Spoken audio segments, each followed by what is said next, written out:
Everyone, welcome to my YouTube channel study with VAB. तो हम आपको बता दें कि हमारे इस चैनल पे BCA, BBA, BCom and MCA से रिलेटेड वीडियो लेक्चर डाले जाते हैं। तो प्लीज़ आप हमारे चैनल को सब्सक्राइब करें।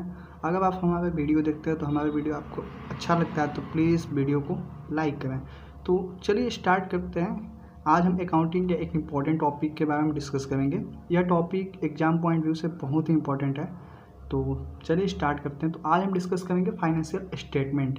फाइनेंशियल स्टेटमेंट क्या होता है, तो इसको जानने के लिए सबसे पहले हम जानेंगे कि फाइनेंस और स्टेटमेंट के बारे में।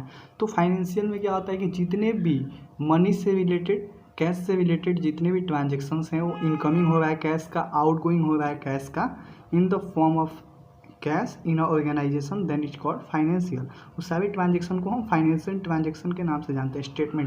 स्टेटमेंट में क्या होता है कि एक हम प्रॉपर बुक तैयार करते हैं, एक प्रॉपर स्टेटमेंट क्रिएट करते हैं कि उसमें कहाँ कौन से ट्रांजेक्शन्स हुई हैं और कैसे हुई हैं, वो सारी चीज़ें हमारी रिकॉर्ड होती हैं। तो दोनों मीन्स कहलाते हैं फाइनेंशियल स्टेटमेंट। तो financial statement is the statement prepared of the accounting period and it is determine the financial performance, that profit and losses during the accounting period and also the final position of the business as on the data। इसमें क्या होता है, financial एक statement क्या होता है, इसकी क्या बेनिफिट है, इसके बारे में हम बताते हैं।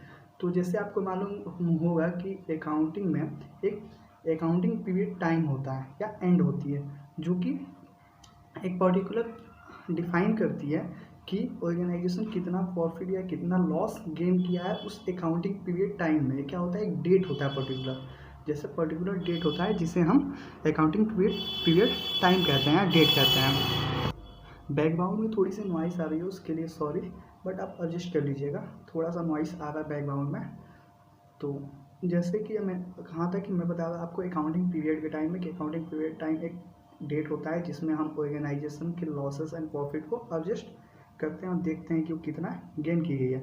तो इस चीज़ को निकालने की हम कैसे निकालें कि वो ऑर्गेनाइजेशन उस पर्टिकुलर डेट में कितना प्रॉफिट गेन की है। तो उसके लिए कुछ ना कुछ तो होना चाहिए ना, कि डेट होना चाहिए या ईयर में होना चाहिए कि इतने ट्रांजेक्शन हो, उसके बेसिस पे हम निकालेंगे।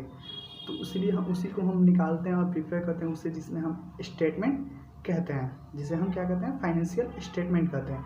इसकी हेल्प से हम फाइनेंशियल पोजीशन निकालते हैं ऑर्गेनाइजेशन के, उसके प्रॉफिट निकालते हैं, ऑर्गेनाइजेशन लॉस में चल रहा है उस चीज़ को निकालते हैं, और पोजीशन निकालते हैं कि मार्केट में आप बिजनेस आपके मार्केट में कौन सी पोजीशंस पे स्टैंड कर रही है, कहाँ वो खड़ी हो रही है, लॉस में जा रही है कि प्रॉफिट में जा रही है। उस सारी चीज़ें हम फाइनेंशियल स्टेटमेंट की हेल्प से ऑडिट करते हैं या एनालिसिस करते हैं। ठीक है, तो ये आपको आई होप कि फाइनेंशियल स्टेटमेंट समझ में आ गया होगा।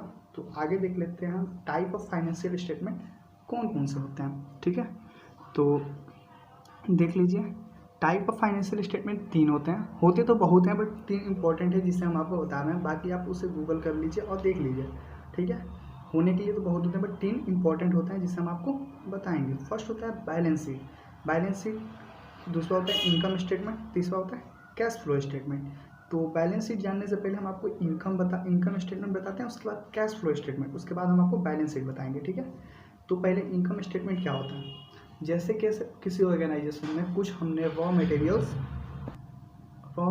बाई किया, तो वो जैसे कि कोई प्रोडक्शन कंपनी है, ठीक है, उसे कोई प्रोडक्ट बनाना है, तो उससे पहले सबसे पहले स्टार्टिंग में क्या होगा, जितने भी नेसेसरी थिंग्स होंगे उसको बाई करेगा। ठीक है, तो इनकम होगा, मतलब कि क्या होगा कि कुछ ना कुछ तो आउटगोइंग होगा। ठीक है, आउटगोइंग होगा सॉरी। और जो भी हम उस प्रोडक्ट को मैन्युफैक्चर कर रहे हैं, उसको मार्केट में बेच रहे हैं, तो उससे क्या होगा, कैश का इनकम होगा। ठीक है, रिसोर्सेज तो आउटगोइंग होगा भी, हम उसे बेच रहे हैं, जो भी हम प्रोडक्ट को प्रोड्यूस किए हैं उसे हम बेच के रहे हैं और इनकम हो रहा है किसके फॉर्म में, कैश के फॉर्म में। ठीक है, तो स्टेटमेंट एक प्रिपेयर करेगा कि हम कितना प्रोडक्ट मैन्युफैक्चर किए जिसे हम बेचे हैं, उससे हमें कितनी मनी इनकम हुई है, कितना कैश हमारे पास वापस आया है। ठीक है, ये आपको समझ हो गया, इनकम स्टेटमेंट हम बनाएंगे। ठीक है, उसके बाद कैश फ्लो स्टेटमेंट बनाएंगे। ठीक है, कैश फ्लो स्टेटमेंट क्या होता है, कैश फ्लो स्टेटमेंट होता है जिसमें हम कैश का फ्लो होता है। फ्लो इससे आप क्या समझ रहे हैं कि कैश, कितनी कैश बाहर जा रही है ऑर्गेनाइजेशन से, कितनी कैश अंदर आ रही है ऑर्गेनाइजेशन से। ठीक है, जैसे कि फॉर एग्जांपल आप मान लीजिए कि हम क्लोथ बना रहे हैं। ठीक है, कपड़े बना रहे हैं तो उसके लिए हमें जाके रेशम खरीदना पड़ेगा, रॉ मटेरियल्स किसानों से खरीदने पड़ेंगे। उसके बाद उसको मैन्युफैक्चर करेंगे, एक अच्छा प्रोडक्ट या अच्छा टी-शर्ट या अच्छा क्लॉथ बनाएंगे, जिसे हम क्या करेंगे मार्केट में ले जाके सेल करेंगे। तो मार्केट में सेल करेंगे तो क्या होगा, कैश आएगा, बट उससे पहले हमने क्या किया है कि कैश बाहर भेजा रॉ मटेरियल खरीदने के लिए, तो कैश का इनफ्लो एंड आउटफ्लो हुआ। तो इसके एक हम पर्टिकुलर स्टेटमेंट प्रिपेयर करते हैं। जैसे कि हम ऑर्गेनाइजेशन से क्या होता है कि सैलरी किसी को देते हैं, ठीक है, सैलरी एम्प्लॉय हम खटा रहे हैं तो उसको तो सैलरी देंगे ना, जाहिर सी बात है। बिना सैलरी का कोई मजदूर खटेगा नहीं आपके पास, कितना भी आपसे क्यों ना हो उसका एडिक्शन हो, बट फिर में तो वो काम करेगा नहीं, उससे आपको कुछ ना कुछ मनी या कुछ ना कुछ प्रेफर करना पड़ेगा शेयर्स के फॉर्म में। तो आप उसे इस प्रकार हम कैश फ्लो सैलरी देते हैं, और प्रोडक्ट जो हमें बना के देते हैं एम्प्लॉय, उसे हम जब मार्केट में बेचते हैं तो कैश का इनफ्लो होता है, फिर फ्लो होता है, कैश फ्लो स्टेटमेंट इसे बोलते हैं। उसके बाद बैलेंस शीट पे आते हैं, ठीक है। तो बैलेंस शीट में क्या होता है, बैलेंस शीट इसलिए बनाया था बेसिकली जिसमें हम प्रॉफिट एंड लॉस देखते हैं, ठीक है। अगर कोई प्रोडक्ट बना रहे हैं तो उसकी मार्जिन निकालेंगे कि कितने में प्रोडक्ट बचा, हमने कितने में उसे मार्केट में बेचा, उस मार्केट को बेचने से पहले हमने कितना एडवर्टाइजमेंट में स्पेंड किया, उस मार्केट के मनी को, उस प्रोडक्ट के में हमने कितना एडवर्टाइजमेंट किया, उस सब चीज़ को ऐड करके हमने जो एक प्राइस सेट की है उससे हमने किसी को बेचा प्रोडक्ट, तो हमें कितने लॉस हुए, कितनी प्रॉफिट हुई, ये सारी चीज़ें हमारी बैलेंस शीट के थ्रू पता चलती हैं, ठीक है। तो आगे हम देखते हैं।